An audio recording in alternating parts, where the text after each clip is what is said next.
حدیث نمبر 83 ہے، عورتوں کے ساتھ حسن سلوک کرنے کی وصیت ہے۔ عن المقدام ابن معدی کربہ ان رسول اللہ صلی اللہ علیہ وسلم قام فی الناس فحمد اللہ واثنى علیہ ثم قال ان اللہ یوصیکم بالنساء خیرا فانہن امہاتکم وبناتکم وخالاتکم ان الرجل من اہل الكتاب يتزوج المرأة وما يعلق يداها الخيط فما يرغب واحد منهما عن صاحبه حتى يموت حرما۔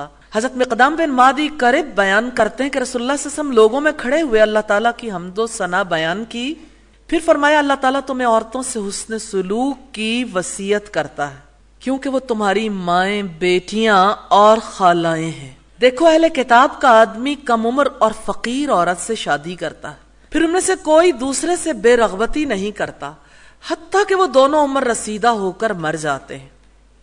یعنی یہود و نصارہ ایک بیوی پر قناعت کرتے ہیں۔ یہاں یہ جو بات کہی گئی وما یعلق یداہ الخیط، اس کے ہاتھ پر دھاگا نہیں لٹکتا، اس سے مراد لڑکی کا کم سن اور فقیر ہونا ہے۔ خواہ ایسی لڑکی خوبصورت ہو یا بدصورت، اگر عورت بوڑھی ہو یا جوان، یہود و نصارہ کے بارے میں یہ بتایا کہ جب تک وہ مر نہیں جاتی دوسری عورت سے وہ شادی نہیں کرتے۔ اس حدیث میں صحابہ کرام کو براہ راست اور ہر دور کے لوگوں کو بالعموم یہ بات کہی ہے کہ عورتوں کے ساتھ حسن معاملہ کریں۔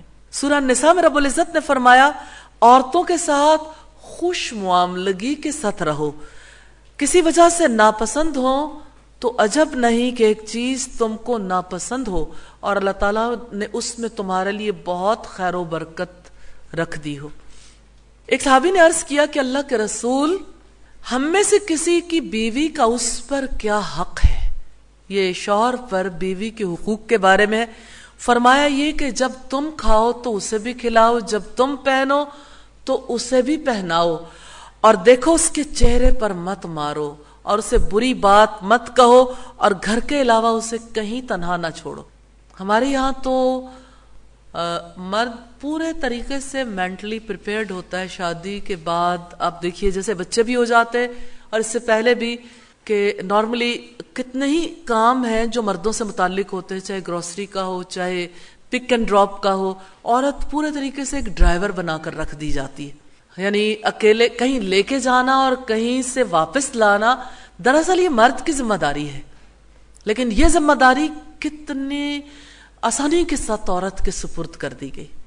اور کتنے ہی لوگ ہیں جو باہر کے ممالک میں قیام پذیر ہوتے ہیں تو وہ بیفور ٹائم کہہ دیتے ہیں کہ بچی کو ڈرائیونگ ضرور سکھا دیں، گویا یعنی ایک ڈرائیور کے ساتھ شادی ہو رہی ہے کہ شادی کے بعد وہ ہر طرف جہاں کہیں ضرورت پیش آئے تو وہ پک اینڈ ڈراپ کا سلسلہ جاری رکھے۔ رسول اللہ صلی اللہ علیہ وسلم کی اس حدیث سے ہمیں پتہ چلتا ہے کہ گھر سے باہر عورت کو تنہا نہیں چھوڑنا چاہیے۔ تو تنہا نہ چھوڑنے کا مطلب یہ ہے کہ اس کو حفاظت کے ساتھ، محبت کے ساتھ کسی جگہ پہنچا کر بھی آئیں اور واپس لے کر بھی آئیں۔ مسلم کی بہت پیاری روایت ہے، انصاف کرنے والے قیامت کے دن خدا رحمان کے دائیں ہاتھ اور اللہ تعالیٰ کے دونوں ہاتھ دائیں ہیں۔ دائیں ہاتھ نور کے ممبروں پر ہوں گے، یہ وہ لوگ ہوں گے جو اپنے سپرد کیے گئے کاموں اور فیصلوں اور اپنے گھر والوں کے ساتھ اچھا برتاؤ کرتے تھے، یعنی جو کام ان کی سپردواری میں دیا جاتا تھا اس کو آسان طریقے سے کرتے تھے اور اپنے گھر والوں کے ساتھ اچھا سلوک کرتے تھے۔ سوچی کتنی قدردانی ہے رب شکور کی جانب سے کہ اللہ تعالیٰ کے دائیں ہاتھ نور کے ممبروں پر ان لوگوں کو بٹھایا جائے گا جو اپنے گھر والوں کے ساتھ اچھا سلوک کریں گے۔ سیدنا ابن عباس کہتے ہیں کہ میں اپنی بیوی کے لیے آراستہ ہونا پسند کرتا ہوں، جیسے میں یہ چاہتا ہوں کہ میری بیوی میرے لیے بناؤ سنگھار کرے۔ اور ترمذی کی روایت ہے مسلمانوں میں کامل ایمان والا وہ ہے جس کے اخلاق سب سے اچھے ہوں، اور تم میں سب سے اچھا وہ ہے جو اپنی بیوی کے حق میں اچھا ہے۔ رسول اللہ صلی اللہ علیہ وسلم کا ایک بہت پیارا انداز ہوا یہ کہ حضرت صفیہ کا ولیمہ تھا۔ حضرت صفیہ یہودی کی بیٹی تھی، ان کے لیے باقاعدہ طور پر پردہ کیا گیا۔ جب اونٹ پر بیٹھنے لگے ان کی ہائٹ تھوڑا چھوٹی تھی، اونٹ پر بیٹھنے لگی تو ان کے لیے سوار ہونا ممکن نہ رہا. اب صلی اللہ علیہ وسلم ان کے پاس بیٹھ گئے اور گھٹنا زمین پر رکھ دیا. سیدہ صفیہ نے رسول اللہ کے گھٹنے پر پاؤں رکھ کر اونٹ پر سواری کا سلسلہ اختیار کیا. تو دیکھنے والے حیرت زدہ تھے کہ کوئی مرد اپنی بیوی کا یوں بھی خیال رکھ سکتا ہے. آج کے دور میں چونکہ یہ سلسلہ کامن ہے، لوگ ایک دوسرے کا خیال کرتے ہیں، اور میں یہاں پہ حدیث بیان کر رہی ہوں تو مجھے ایسا محسوس ہوتا ہے کہ لوگوں کے مائنڈ کسی اور طرح سے پریپیئرڈ نہ ہو جائیں. ایک حدیث ضرور سنانا چاہوں گی اس موقع پر. سیدہ عائشہ صدیقہ نے رسول اللہ صلی اللہ علیہ وسلم سے پوچھا، سوال یہ تھا کہ ایک عورت کا سب سے زیادہ حق، یعنی ایک عورت پر سب سے زیادہ حق کس کا ہے؟ تو آپ صلی اللہ علیہ وسلم نے فرمایا اس کے شوہر کا. ایک عورت پر سب سے زیادہ حق کس کا ہے؟ آپ نے فرمایا اس کے شوہر کا. اس پر سیدہ نے سوال کیا کہ ایک مرد پر سب سے زیادہ حق کس کا ہے؟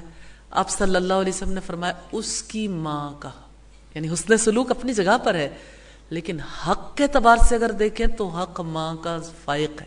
اس کا یہ مطلب نہیں ہے کہ ماں کا حق ادا کرتے ہوئے بیوی کے ساتھ بدسلوکی کی جائے، کہ بیوی کی انسلٹ کی جائے، اسے کہیں لے جانے کے لیے انکار کیا جائے، اس کو وقت نہ دیا جائے، یا ماں کے کہنے پر بیوی کو برا بھلا کہا جائے. ماں کا یہ حق نہیں ہے کہ ازدواجی تعلقات کے درمیان حائل ہو. ہاں، شوہر کا یا مرد کا جو ماں کا بیٹا ہے اس کا یہ حق ہے کہ اپنی ماں کی اطاعت کرے، حسن سلوک کرے، ان کی کیئر کرے، ان کی خدمت کرے، لیکن ان کو ان کا درجہ دے اور بیوی کو اس کا درجہ دے، انصاف کرے. تو رشتوں کے مابین انصاف کرنا سب سے زیادہ مشکل کام ہے.